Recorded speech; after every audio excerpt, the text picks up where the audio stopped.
All right, we are live. Welcome to the Dr. Karp AMA. My name is Eliana Yunus, and I'm joined today by Palantir co-founder, chief executive officer, author, Dr. Alex Karp. How are you doing? Doing well. First of all, I always wanted to do one of these for largely because so many of the people who helped make Palantir the modest company it is today are individual investors. And actually, people at Palantir, the Palantirians who built Palantir, kind of feel like individual investors. And then there are a lot of questions that don't really get answered in a normal format. And then nominally, I'm supposed to do a bunch of these things for this book tour. And I figured, well, why am I talking to the general public after I talk to my fellow warriors when I can talk to my fellow warriors first, put you guys first. And then, so happy to be here. And I guess we have random questions coming in. Yep. So thank you to everyone who submitted a question. We received, I think, anywhere between 500 to 600 between X, LinkedIn, Reddit. So we really appreciate everyone who submitted a question. We're going to go for at least 20 minutes here today, about 20 minutes. And so thanks again for joining us today. So Dr. Karp, first question for you. By the way, I just want everyone to know in the public, I've told this story before. I'm only called Dr. Karp because in the beginning, we had no money, we had no clients, no VC would back us. We were running out of money. There was no reason that I should be running the company. No one inside the company thought I should be running the company.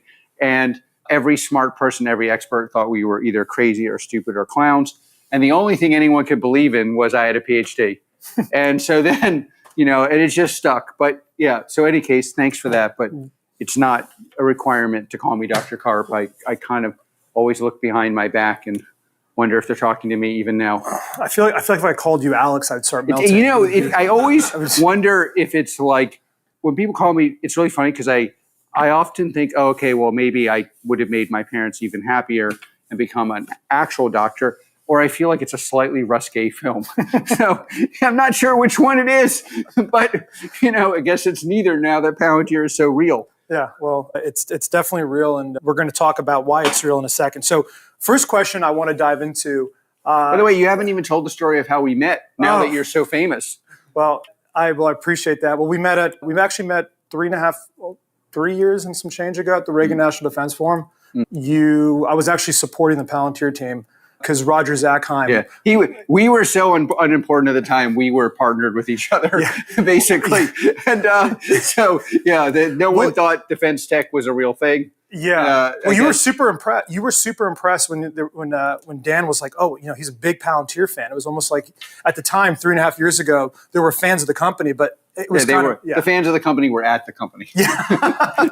So we didn't have many fans on the outside. Yeah, exactly, like aunts, cousins. Yeah. Well, a lot of my friends and family, they thought, "What is this PLTR and why do you keep talking about it?" And so I was introduced to you, and you asked me after a few questions. You asked me, "What would you do if you were offered a job at Palantir?" And I said I'd start on Monday, and here we started. Yeah, started on Monday. It's been awesome. So. Well, thank you for. What surprised you the most? I think just off the bat, the level of ownership, and there's not like a structural way to do things. You kind of identify a problem, and then you're sort of given the opportunity to do it. Well, I also identify the person that solves the problem. So this is like a myth that I identify the problem and it gets self-solved, but it's actually you identify the problem. Also, identification of the problem also presupposes you understand what the problem is. It may not be the problem most people think is a problem. It may actually be something people think is working. And then you have to find the exact right person, almost karmically morphed, to do that role and somehow convince them that this is what they should do. And that is basically how Palantir is built at every part of Palantir. The product, how we built the product, the way we go to market, our way in which we ignore conventional wisdom, the way in which we're biased to win. Yeah. Well, there's actually that kind of touches on one of the questions. So first question from Fast Finance, he stated that Palantir has a history of attracting and developing exceptional talent with many former employees going on to build successful companies of their own. So you kind of talked about this a little bit. Could you share some insights into Palantir's hiring process? Is there something that you look for in particular or something that you encourage the organization? Well, there are many phases. So the first phase, it was like the founders and senior people meeting everyone. I hired the first 450, 500 people personally. And then there's how you get basically given more responsibility in Palantir, which is, increasingly, like after the first 500 people, increasingly my role, though I try to dip into recruiting just to kind of basically taste test what's going on.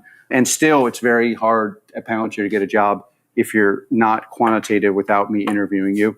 And we hire very few people like that. When we were viewed as a joke, basically in Silicon Valley for up until maybe 3 years ago, the only thing people wanted to talk to me about was how did you recruit and retain what arguably is the most talented group of people involved in software production in the history of humanity. Certainly the Palantir degree is the most important degree in tech right now, or it doesn't. One of our big strengths is, there's crazy talented people at colleges all over the world, all over America especially. And, most of those talented people aren't at Harvard, Yale, Stanford, but you come to Palantir, the Palantir degree is definitely more important than any kind of Ivy League degree, which was very different than or Stanford was not Ivy League, but very different than when we started. And even in the co-founding team, it was 4 of us from Stanford, 1 from the University of Illinois. And I would say I always had very, very short interviews. So like people used to like sub 5 minute, sub 3 minute, because I always felt that once you allow people to talk longer than that, they start talking about what they've learned to talk about. So you basically see if the person's been taught to have the right answer as opposed to whether they have any form of original thinking. Pretty agnostic to what that original thinking was. But, I felt like I could sense if someone had taken problems down to the right level of abstraction. And then there's also how did we identify and how did we hire? One of the things I did a lot of in the beginning, I still like to do, is once we had this guy who, we'll mention his name because I don't think he wants to be famous, but he's certainly the most talented engineer I've ever interacted with. And like a standard hiring process, it would be like 3 days. But this guy, you're an idiot if you need 3 days to figure out this guy is smart. If somebody walks into your office and they're clearly the best in the world at X, you don't need to put them through 3-day hiring tests. So that all that says is your organization is so stupid they can't recognize this person as the best of the best of the best. But as an overarching rule for these things, all these things require specialized abilities.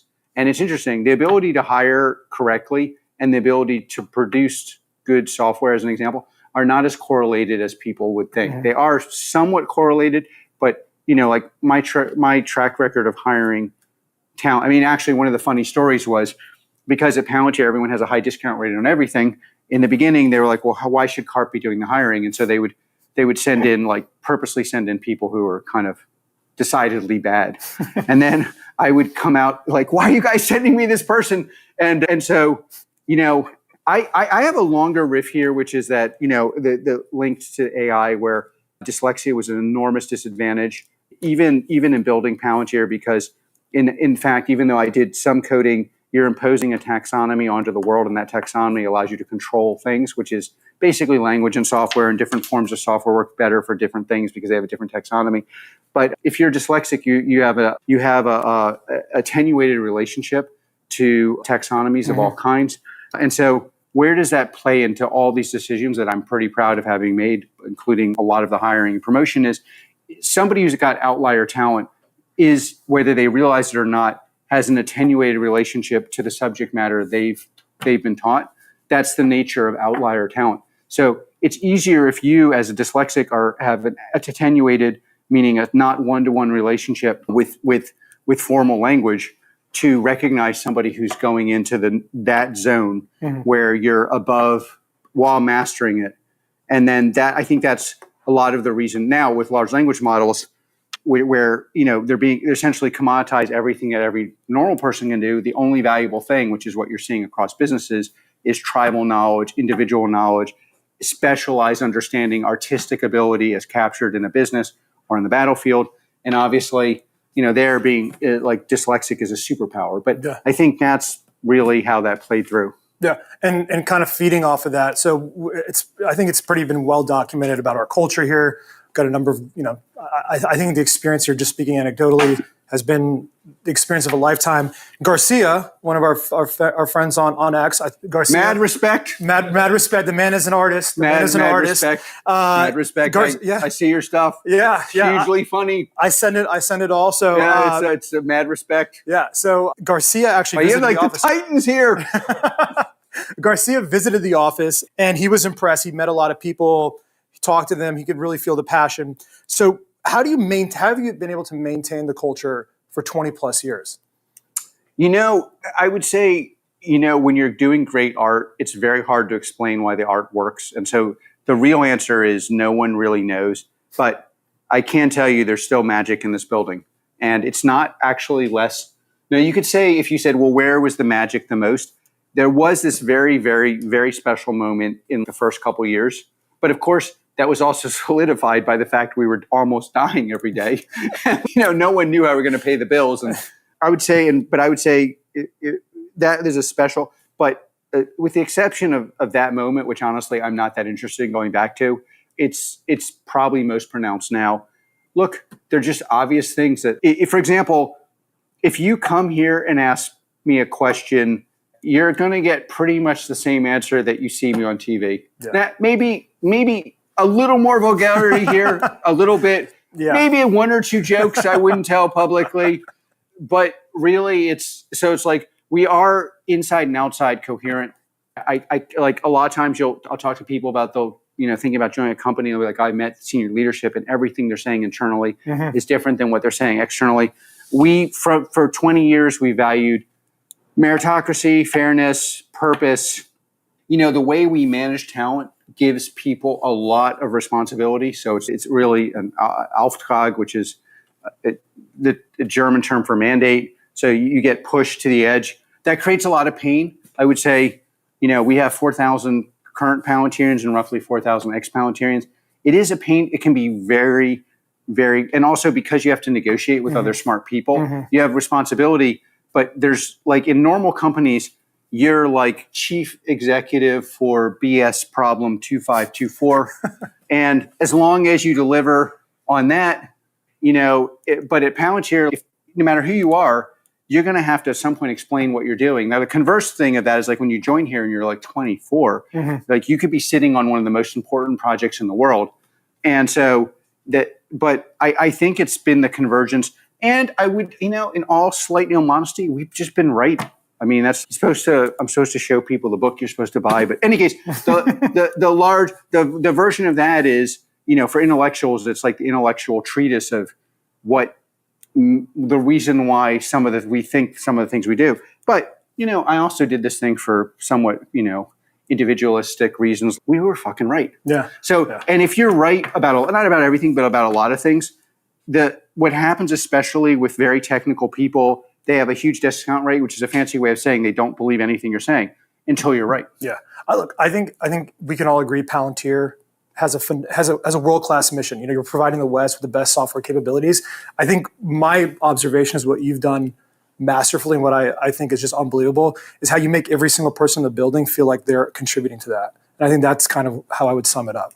Well, I take that as a huge compliment. Yeah. Definitely what I want.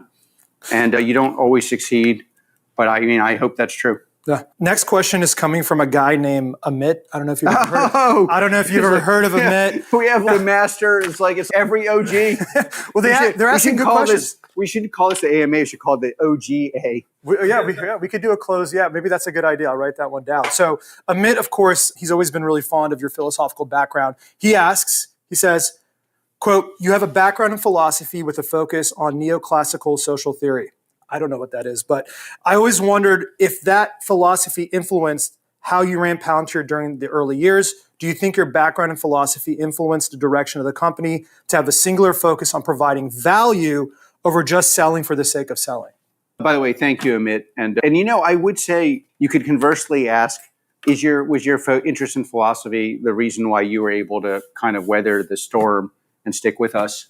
I mean, there's a lot, I think one of the overlooked things about, we live in a world where most people doing intellectual endeavors are actually trying to sell us a pagan religion, which doesn't work.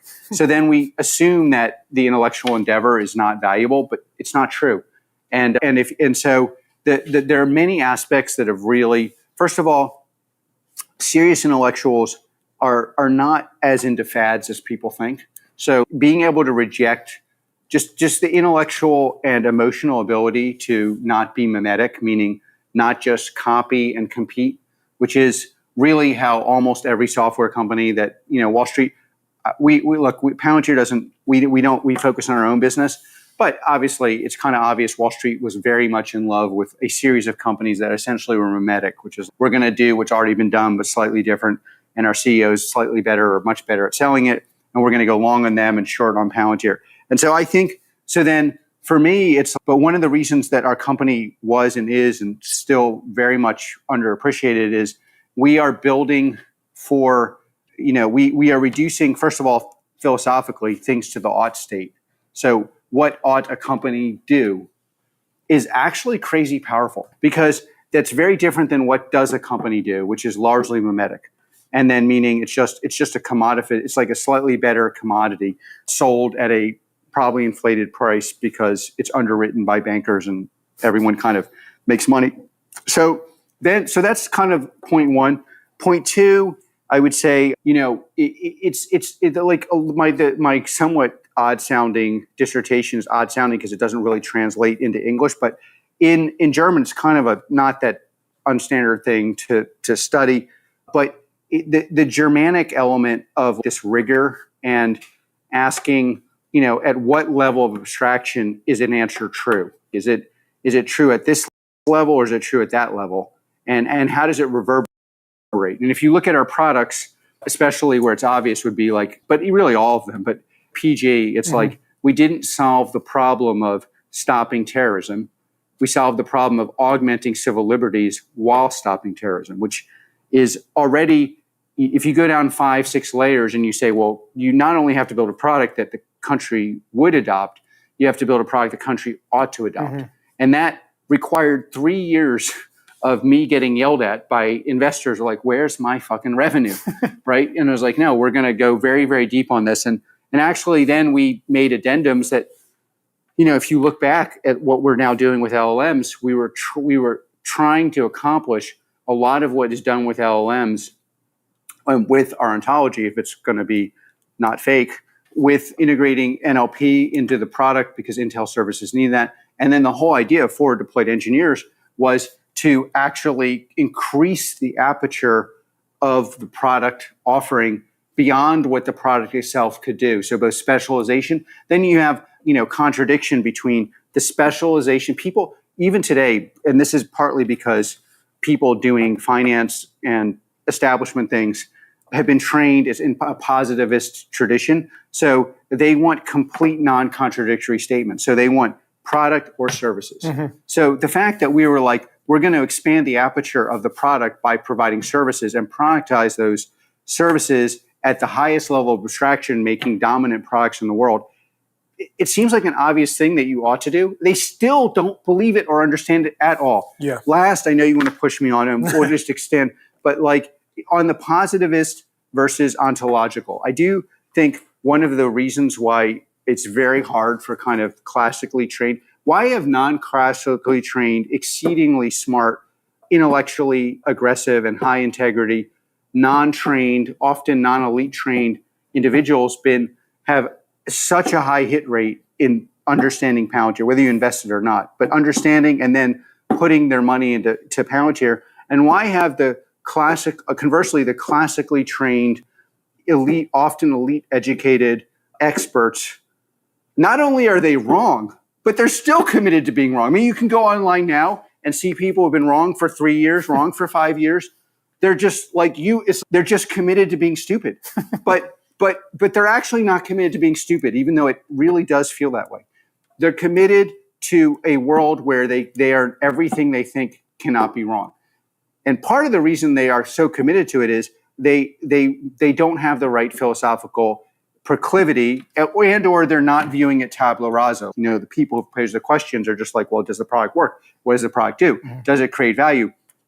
I would say LLMs and ontology at Palantir create value in kind of what in philosophical terms would be called autopoietic, or it's more like classically Germanic philology, which is the system is so powerful that it reverberates.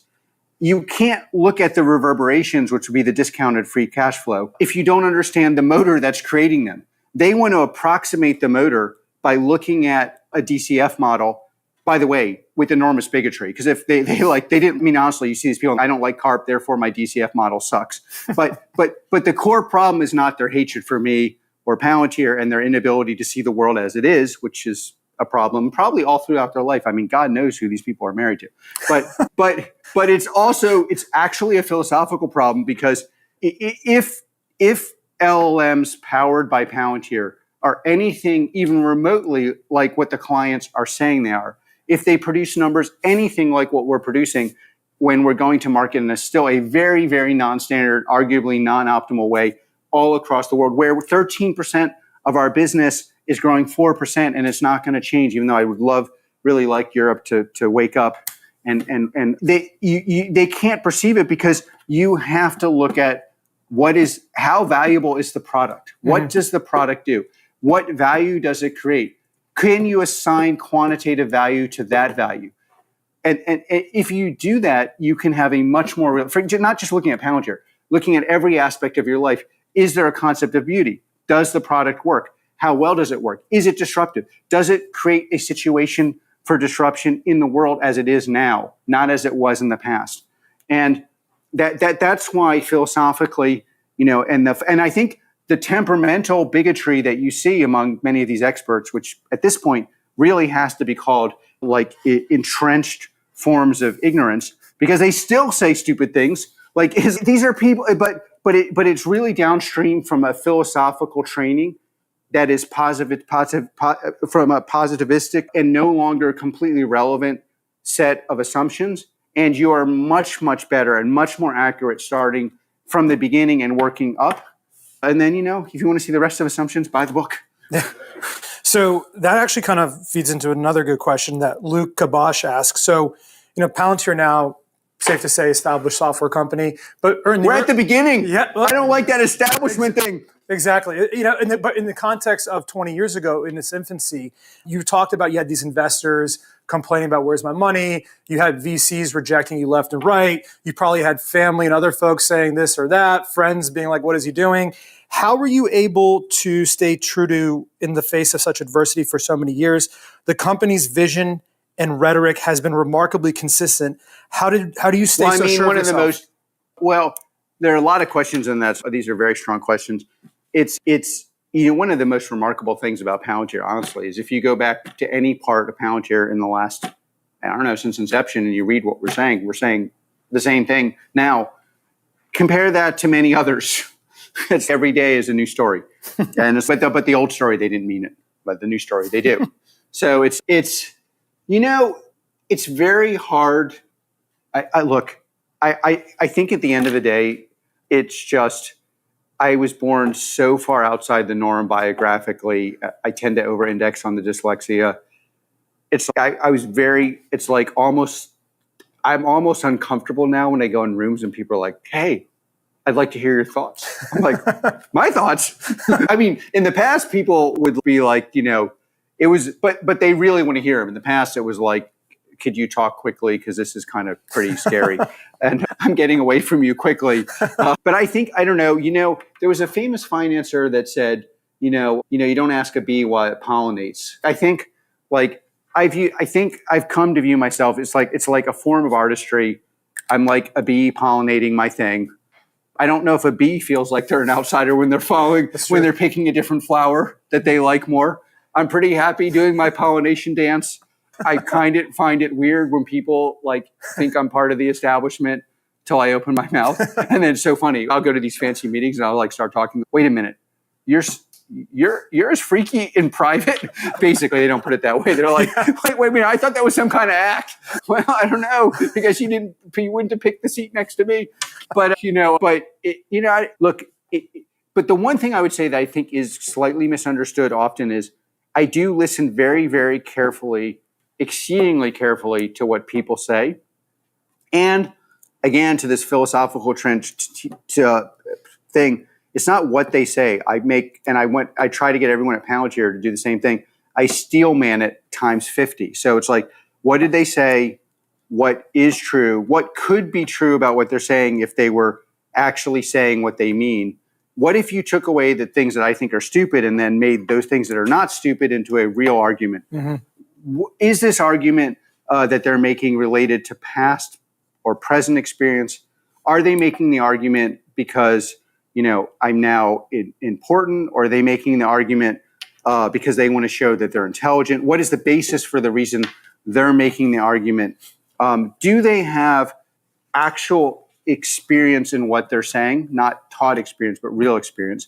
And is there something I can glean even from the stupidest argument you'll ever hear? For example, it's really hard to write a dissertation because you have to find something that's never been said and then say it. And I was struggling with an example to work on. And obviously I'm not mentioning names, but this person who I think is just not very talented gave me an idea of something to read, and it really saved me. So you could, The Village Idiot, you can learn from them. I mean, I even listen to analysts to the point where I discovered that they're complete raving bigots, or, so steel manning things. So it's like the real thing is steel manning it. But no matter how many people say things, and no matter how many people believe it, I still will not change until I believe it. Mm-hmm. And that's a different thing. Because what you'll often find is people think I'm running around the world ignoring everything, or that's the kind of the thing, because so much of what we've been taught about just software development, how to fight wars. I mean, like all these things is just obviously blatantly not true and has nothing to do with how things work on the ground. Completely nothing to do with anything that actually works on the ground. It's really crazy talking to, essentially armchair anthropologists, about like things they claim to be experts at in all aspects of life. But it's actually, and what we try to do at Palantir is, make the nugget that could be true into a really, really solid nugget, and then take that apart. So, and then if that actually works, yeah, I'm down for listening and changing. In this company, one of the reasons it works so well is we can change on a dime. Mm-hmm. Especially we have product leverage and people leverage. It's all built to change. And people inside this, Palantir of now is not anything like Palantir a year ago. And we embrace that. Mm-hmm. But it cannot be that, everyone thinks, these famous statements, don't you think X? Well, that's like a recipe for like suicide and death for your institution, mm-hmm. your personal life, your country. It just, don't you think X is just, you might as well just start slicing the artery. Mm-hmm. Yeah. Next question, actually, we're going to bring in a guest moderator because I can't speak German. So this comes from Jan in Germany, and we have a special moderator who will read it. Die Persönlichkeit zwischen Deutschen und Amerikanern unterscheidet sich häufig. Ja. Was können Deutsche von den Amerikanern lernen und was Amerikaner von Deutschen? Okay, Germans and Americans. By the way, this is the book. We don't. Just you buy it. It's actually not so bad. But the publishers are hounding me. But it's some people think very impressive people tell you it's great, and it's actually it's very well written. It's you enjoy it. But so I actually want something to spin, but unfortunately I've been dishonored. There's nothing really here that's spinnable. But yeah, this is not very good for spinning. I mean, if you mess it up, though, people don't forget. Yeah, no, this is terrible for spinning. Yeah, I want to. How about something heavier? You're batting perfect. You're batting 1.0. Okay. So, any case, the question is, what can Germans learn from Americans, and Americans can learn from German. So, well, I mean, first of all, the tech AI revolution is in America. So, the first thing you can learn from Americans is get over here. If you're in tech and you're listening to this, remotely in tech, want to be in tech, want to invest in tech, want to understand tech, you got to come here. Now, whether you have to stay here, maybe you can learn, I don't know, but this is where the revolution is. It is an expression in German. This is where the music is being played. If you're German, you understand the power of that. So the most important thing you can do if you're German is, the hard part about being German, the tech scene in Germany is, Germany pre-World War II was the tech scene, was the art scene, was the cultural scene, was the physics scene, the military technology scene, the literature scene, the debauchery scene, if that was interesting for you. I mean, the whole thing was there. So, and for historical reasons that are obvious, it's not. And so you do not, there's a sense in the world now, you're going to hear this in Germany, just like you hear it in the Democratic Party, that the pendulum will swing back it's very unlikely, actually, that was historically what happened. Like Germany economy sucked. Gerhard Schröder came in. Some people like him, some hate him. I don't agree with him on certain things, obviously, but completely got the economy to work. And then you assume that somebody's going to come in now and just, but if you look at Palantir, it's growing over 10x faster in America than in continental Europe. And I think the combination of that kind of flexibility, adoption in tech, and actual output power of the tech means almost all these pendulum swing the arc of history things. If you're saying them, thinking them, you're like the guy at the poker table who doesn't think you're the mark. So what you really, because then there's a question of how you learn. You learn by going to the place where people who are the best in the world are doing it. That place is America. You should just either move here, come here for as long as possible. In my circles in Europe, America's being occasionally maligned. Don't listen to that. That's like people telling you your school is working when you're just learning pagan propaganda. Believe that at your own expense, and you will be very unhappy. What America can, and then the other thing Germany can learn from America is, look, the concept of patriotism is obviously complicated given Germany's history, but you cannot run an organization of any kind, of any scale, without pride. And actually, pride in German, the term, like you can't even really say that in German now. Maybe in Austria, she's Austrian. For those who are German, you'll know that. In Austria, Switzerland, Liechtenstein, that's a little different. Like, of course, it's, it kind of pure American style pride may be a little hard, but no pride. And I think Germany's going to have to figure that out, because the current situation is like complete, like you have 25% of Germany completely unwilling to address the consequences of an immigration disaster. You have no tech scene and you have an energy crisis. This is not going to end well. So you have to be honest about that. By the way, that's something Germans can learn from Germans. Ehrlichkeit. Just a minute. And then what Americans can learn from Germans is, this company has a huge Germanic element. I mean, we work on mandates, so Aufträge, the whole going 5 whys, going deep, the steel manning, the kind of pushing responsibility edge, which is not how people think of Germany, and in some cases isn't, but that's how the parts of the German military fought. The general way in which we're a very high honesty culture inside, very high integrity. We have no interest in lying, corruption.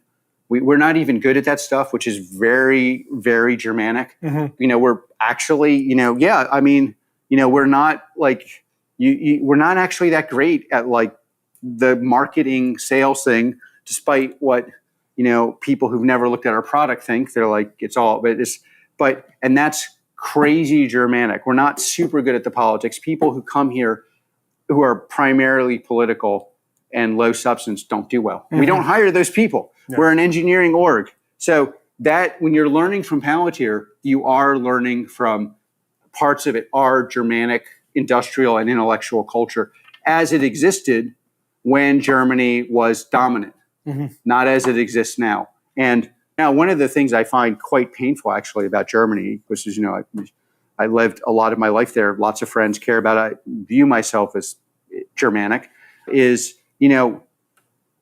what company should Germany be learning from? It is obvious, Palantir, but like you have complete idiots blocking our product, like terror attacks, and somehow they can't buy PG, which we don't even really make real money on. We're doing it to like better the world. And then you have a company that started from nothing, that is the dominant company in multiple areas, and in an area no one understands really, which is like AI production, where AI actually is not a jargon word, is not a science perspective, but leads to demonstrable results. There should be, like European companies, especially German companies, should be parked over here. Like, why does it take the OGs in America to write down every word and learn from us? And who's learning from us in Germany? It's completely nuts. Yeah. And you know what? And then you kind of give up. It's they don't want to listen. It's like, it's how many times can you sit there while your professor says the dumbest things ever and be like, oh, that's so interesting. And so eventually you just walk out and you can't help them. Yeah. We have time for one more question. Go for it. All right. This question comes from another OG, Tom Nash. Yet another OG. I feel like, I feel very special today. Yeah. Well, the OGs ask really good questions. And Tom asks, a century from now, when people look back at Palantir's impact, what do you hope will be its defining legacy? That the superiority of the West was it put into software production and made Western countries, especially America, healthier, wealthier, stronger, fairer, more meritocratic, and scared every enemy of these countries to the point where they woke up every morning and wrote on their front window and wrote on X, we are not actually your enemy. We are your friend, even if they're not.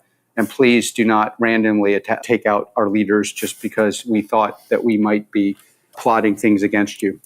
Great. And that people look back and say, yeah, Palantir played a huge role in both the software production and the people. And by the way, then people like point, oh, isn't that the OG of Palantir living in that mansion? Yeah. That'd be great too. Yeah. And then any final thoughts on, you got the book coming out in a few days, anything that you want people to really focus on, take away from the book? I think for most people on this call, it's, look, this is the intellectual background that you didn't need to figure out things but it might be helpful in supplanting some thoughts you already, or like bolstering some thoughts you already have. And then, I don't know, let me know what you think. Yeah. Well, Dr. Karp, thank you for your time. Thank you for everyone that's watching. We really appreciate your support, and maybe we'll do one of these again soon. Hope so. Great. Take care.